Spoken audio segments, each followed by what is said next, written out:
আমাৰ হাতীগড় দিছাজান গাঁৱৰ আমাৰ যিখিনি মানে চৰকাৰী মাটি আছিলে, আজি আমি জন্ম হোৱা আগৰ পৰা প্ৰায় মানে আজি 40-50 বছৰ হ'বলৈ হ'ল, 40 বছৰ মানে হ'ল।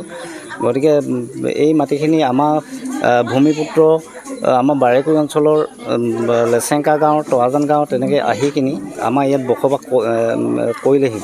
গতিকে এই মাটিখিনি আমি আজি ইমান বছৰে মানে পৰি থকাৰ কাৰণে আহু ধান বৈছিলে আগতে। আহু ধান বোৱাৰ পিছত খাই বৈ আজি গাঁও হ'ল, হাতীগড় গাঁও হ'ল। গতিকে এই গাঁওখনৰ মানুহখিনিক মানে অৱশেষত এইখন চৰকাৰে যেতিয়া নেকি মানে বসুন্ধৰা আঁচনিখন প্ৰস্তুত কৰিলে, বসুন্ধৰা আঁচনিখন প্ৰস্তুত কৰা আগমুহূৰ্তত আজি প্ৰায় 8 মাহমান আগৰ পৰা খাজানা দিয়া ব্যৱস্থাটো হ'ল। ইয়াত খাজানা দিয়া ব্যৱস্থাটো হোৱাৰ পিছত আমাৰ জনৈক তেৰং ডুমডুমা চাৰ্কল অফিচৰ পৰা মণ্ডল আহি আমাক ইয়াত খাজানা দিয়া পৰ্বটো আগবঢ়ালে।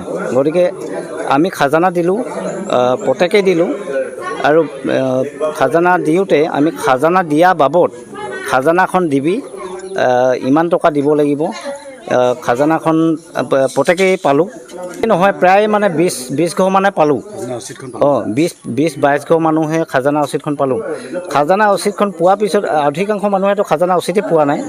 তাৰপিছত সিহঁতক মানে মাতি থাকোঁতে বসুন্ধৰা আঁচনিখন ওলালে। এই 20-22 ঘৰ মানুহে বসুন্ধৰা আঁচনিত এপ্লাই কৰিলে। যিহেতু খাজানা ৰচিদ থাকিলে বাকী কাগজ পত্ৰ নথিপত্ৰবিলাক দিলে আমাৰ যিহেতু মানে বসুন্ধৰা আঁচনিত হেৰিখন কৰিব পাৰে, এপ্লাই কৰিব পাৰে, অন্তৰ্ভুক্ত কৰিব পাৰে। গতিকে অন্তৰ্ভুক্ত কৰিলে এতিয়া এই খাজানা ৰচিদখনত অন্তৰ্ভুক্ত হেৰিখন পোৱা নাই, আমি হোৱা নাই। গতিকে আমি এই খাজানা ৰচিদখন দিয়া বাবদ আমি প্ৰায় 70-80জন মানুহৰ পৰা পইচা লোৱা হ'ল ইয়াত। তাৰপিছতে পইচা পাতিটো প্ৰত্যেকৰ পৰাই 25,000 পৰা 40,000, 30,000 তেনেকুৱাকৈ এজন মানুহৰ পৰা ল'লে।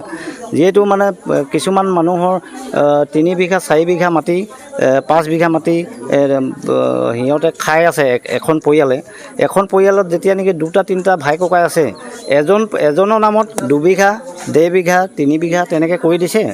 এজন মানুহৰ পৰা 25,000 পৰা 40,000 ভিতৰত মানে তেখেতক পইচা দিয়া হৈছে খাজানা ৰচিদখনৰ বাবদ। আমাক মানে খাজানা ৰচিদখনৰ বাবদ পইচা চবেই দিয়া হ'ল। দিয়া হোৱাৰ পিছতো আমাক পইচা ৰিচিপ্টটো কোনো দিনাই মানে নিদিয়াৰ পিছত পইচা ৰিচিপ্টো হ'ল, খাজানাও দিয়া হ'ল। সেই মানে 25,000 26,000 অকল মাত্ৰ খাজানা ৰচিদখনতেই মানে সীমিত কৰিলে, আমাক কোনো ৰচিদ দিয়া নাই। এতিয়া আমি ভুক্তভোগী হিচাপে কৈছোঁ যে আমাৰ অতি সোনকালে মাননীয় মুখ্যমন্ত্ৰী ডাঙৰীয়াই আজি BJP গভৰ্ণমেণ্টৰ ফালৰ পৰা যোনখন মানে আঁচনি তৈয়াৰ কৰিছে, এইখনত অন্তৰ্ভুক্ত কৰাই দিব লাগে আমাক। এই মাটিখিনি এই ভুক্তভোগী পৰিয়ালখিনি আমাক ন্যায় দিব লাগে। আমি 24 তাৰিখে গৈছিলোঁ। আমি গৈছিলোঁ 11 বজাত পাইছিলোঁগৈ। 11 বজাত পাই ছাৰজনলৈ ৰৈ গোটেই দিনটো ৰখি আমি 3টামান বাজিবলৈ হ'ল নেকি, এনেকুৱা সময়ত আহিলে। এনেকুৱা সময়ত অহাৰ পিছতে তাৰপিছত আমাৰ লগৰে ভাইটি এজনে সোমালে, ছাৰ সোমাব পাৰোঁনে এনেকৈ বুলি গৈ ক'লে অকণমান ৰ'ব বুলি ক'লে। তাৰপিছতো আকৌ আধা ঘণ্টামান ৰোৱাৰ পিছত ইমান দেৰি ৰৈ আছোঁ যেতিয়া আকৌ এবাৰ যাওঁ বুলি আমি আকৌ সোমালোঁগৈ অফিচত গৈ। মই সোমালোঁ। তেতিয়া আহক বুলি ক'লে। তেতিয়া কি হ'ল কি কথা সুধিলত তেতিয়া মোৰ লগৰে আৰু তাৱৈ আছিলে, তেখেতলোক সোমালে। তেখেতলোকে ক'লে যে আমি এনেকৈ মানে জিঅ'টেক নে কি কৰিছে এতিয়া, সেইটো কাৰণে আমাৰ লিষ্টত নাম অহা নাই। আমি কিন্তু মণ্ডলে আকৌ আমাক হেৰি কৰিবলৈ দিছিলে 37 আৰু 2 279 নে 69 এনেকুৱা ডাক নম্বৰ দিছিলে, তাত এপ্লাই কৰিবলৈ দিছিলে।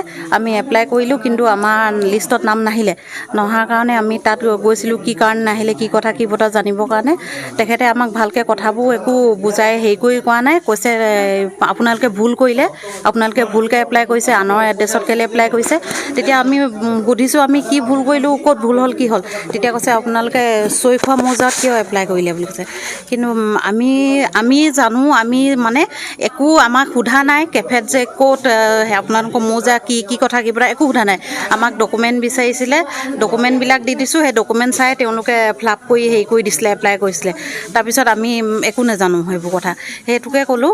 তাৰপিছত কৈছে তেতিয়া আপোনালোকে ভুল কৰিলে যেতিয়া আপোনালোকে জানে কি কয়, মই একো কৰিব নোৱাৰোঁ, এনেকৈ বুলি ক'লে। এনেকৈ বুলি কয় আপোনালোকে যি কৰে কৰক, মোৰ পিনৰ পৰা মই একো কৰিব নোৱাৰোঁ বুলি এনেকৈ বুলি ক'লে। মণ্ডল নহয়, এজন চক্ৰ বিষয়া এজনে ক'লে। চাৰ্কল অফিচাৰ হয়, কি ভৰদ্বাজ নে কি বুলি আছিলে, তেখেতে ক'লে। আৰু কিবা পইচা বিচাৰিছিল কোনোবাই আপোনালোকক পইচা বিচাৰিছে? 25,000 টকাকৈ আপোনালোকে এটা দিয়া বুলি গম পাইছোঁ। পইচা মানে সেইটো প্ৰথম অৱস্থাতে হেৰি হ'ল, এনেকৈ মণ্ডল আহিছিলে। মণ্ডল আহি আমাৰ খাজনা ৰচিদ কাটি দিম বুলি পিনে এনেকৈ হেৰি কৰিছিলে। হয়, আমি 25,000কৈ দিছিলোঁ। খাজনা ৰচিদখন পালোঁ পোৱাটো, কিন্তু সেইখন খাজনা ৰচিদতে 37 বুলি হেৰি কৰি দিছিলে, ডাক নম্বৰ দিছিলে। সেইখনৰ মতে আমি এপ্লাই কৰিছিলোঁ, কিন্তু আমাৰ নাহিলে। খাজনা ৰচিদখন কেইটকাত? 25,000 টকা দিয়া হৈছে। সেইটো মন কৰা নাই, তাত লেখা নাই 25,000 টকাত লেখা নাই। আৰু তাত যিমানটো ডাক নম্বৰ আছে সেইটো মতে আপোনালোকে অনলাইন কৰিছে, এপ্লাই কৰিছিলোঁ। খাজনা ৰচিদটো মতে অনলাইন কৰিছে।